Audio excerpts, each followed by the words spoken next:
here's a smartphone you didn't see coming. This is the Asus Zenfone 6, and it's one of the only phones where I actually got more and more excited the longer I spent with it. I just genuinely can't wait to show you what it can do. As well as a clear plastic case and the device itself. In the box you get a USB Type-C cable, you get an 18-watt fast charger, and you get a pair of above average looking earphones. And here is the device itself, a phone that manages to tick pretty much all the pillars of a good 2019 flagship, but at the same time comes with two standout features that are far more than just gimmicks. My first impression was positive. I don't think it's going to win any beauty awards with its squarish aesthetic, but the phone is encased in glass and definitely feels every bit as nice as the devices it's up against. So one thing I'm thankful for is that as well as doing a couple of crazy things which I'll come to, Asus has made sure they ticked the key boxes. It's using the Snapdragon 855 chip and up to 8 gigs of RAM, so it's up there with the most powerful phones in the world right now. You only have to look at Antutu for affirmation. It's about 30,000 points ahead of my Exynos-based Galaxy S10, and just behind the OnePlus 7 Pro. Oh yeah, and this phone is way cheaper, but I'll come to this as well.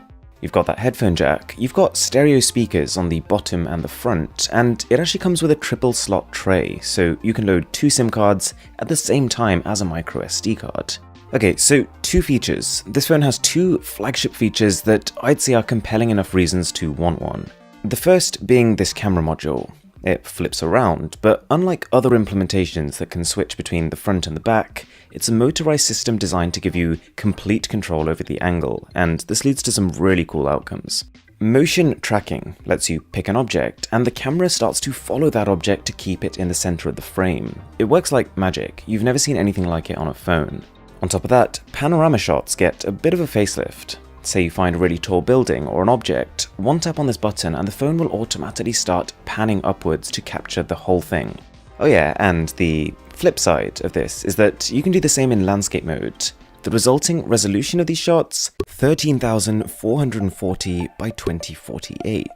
Quite impressive. You can also use the volume keys to adjust the camera angle manually, but I do wish that the module had a constant acceleration. The actual motion is a little juddery, so that kind of restricts what you can do with it.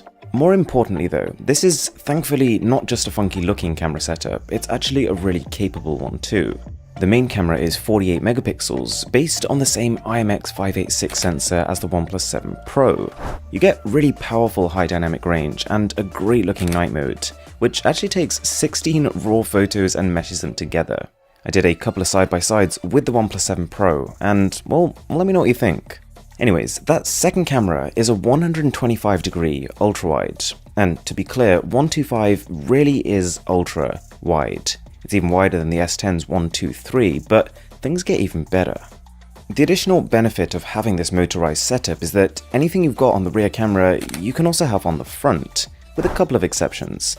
So that means you get the ability to take mega wide selfies, you get a laser focus system, which many phones' rear cameras don't have, and you can record 4K video at 60 FPS on the front. The quality blew me away.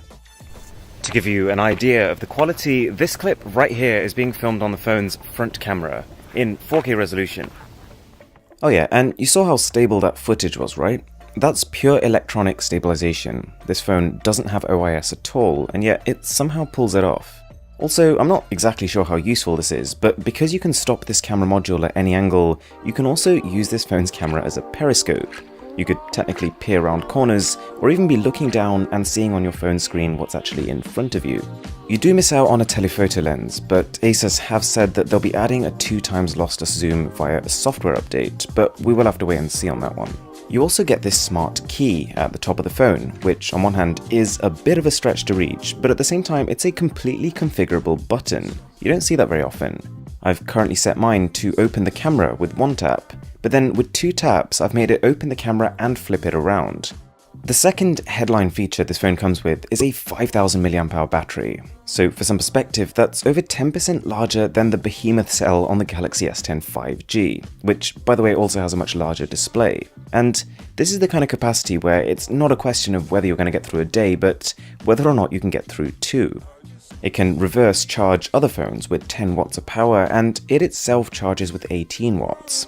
Mind you, that's not super fast considering we've had phones like the OnePlus 7 Pro just launched with 30-watt charging, but there is a reason.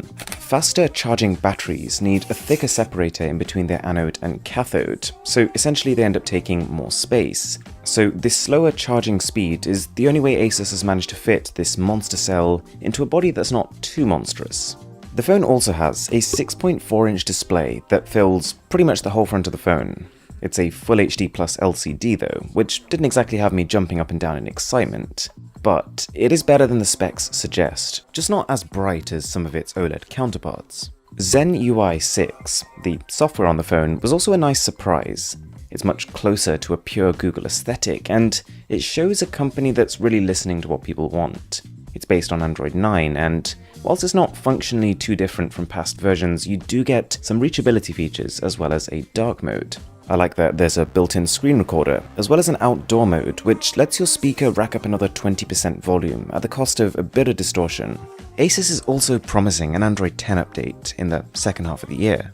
Okay, so a couple of other things worth mentioning about the Zenfone 6. To keep the costs down, there is no IP rating and no support for wireless charging. Neither are deal breakers for me, but still worth bearing in mind. The other thing is pricing, and right now I only have the price in euros, but it's going to start at $499. That's quite a bit cheaper than even the base standard OnePlus 7, the non-Pro model, so this is exciting.